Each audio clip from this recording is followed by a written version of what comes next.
The crimson droplet fell in slow motion through the sterile air of Laboratory 7, where Elena Martinez had spent the last 3 years of her life searching for answers that seemed perpetually out of reach.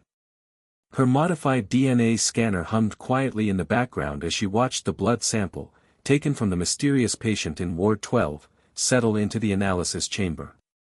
Patient designation, unknown male, approximately 30 years old, found unconscious in the wreckage of what appeared to be a crashed vessel of unknown origin. No identification, no memory, and most peculiarly, no aging. He had been in their facility for 6 months, and not a single cell in his body showed signs of deterioration. Elena's fingers trembled as she initiated the scan sequence.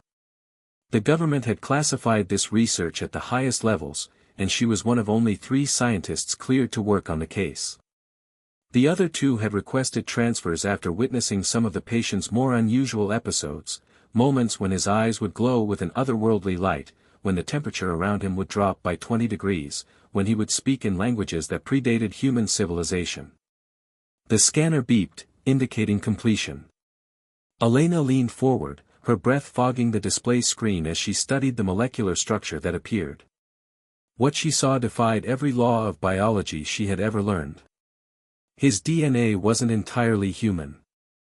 Woven throughout the familiar double helix were sequences that seemed to shift and change even as she watched them, patterns that resembled nothing in Earth's evolutionary tree. But there was something else, something that made her heart race with a mixture of terror and impossible recognition. Without thinking, Elena reached for the sample vial. Her hand shook as she brought it to her lips, driven by a compulsion she couldn't explain. The metallic taste hit her tongue, and suddenly the world exploded into visions. She saw herself, but not herself, another version, another life.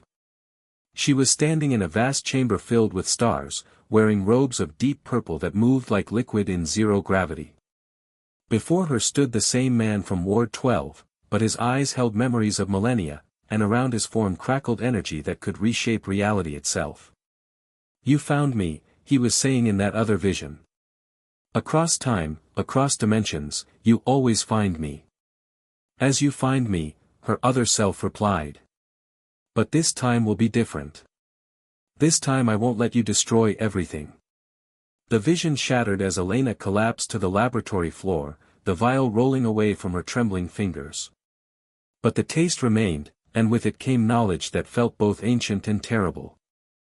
She understood now why she had been drawn to this research facility, why she had volunteered for this specific project despite warnings from her colleagues. She understood why her dreams had been filled with burning worlds and dying stars, why she woke each morning with the taste of ash in her mouth. The man in Ward 12 wasn't just an alien visitor. He was something far more dangerous, a being whose very existence was tied to the destruction of civilizations. And she, Elena Martinez, genetic researcher and devoted scientist, was his eternal nemesis, reincarnated across countless timelines to stop him from completing his cosmic purpose. The laboratory door hissed open behind her, and she heard familiar footsteps approaching. Without turning, she knew he had awakened, had sensed her discovery through whatever connection bound them across the universe. "Hello, Elena," his voice was soft, tinged with regret. "You remember now." She rose slowly, wiping the blood from her lips, and turned to face him. His eyes held that otherworldly glow she had seen in her visions, but now she recognized it for what it truly was, the power to unravel the very fabric of existence. "You're my end," she whispered, the words feeling both like a revelation and a curse. "And I'm yours." He nodded sadly. "In every lifetime, in every reality. The question is, Elena, will this time be any different?" The stars beyond the laboratory windows seemed to pulse with anticipation, waiting for her answer.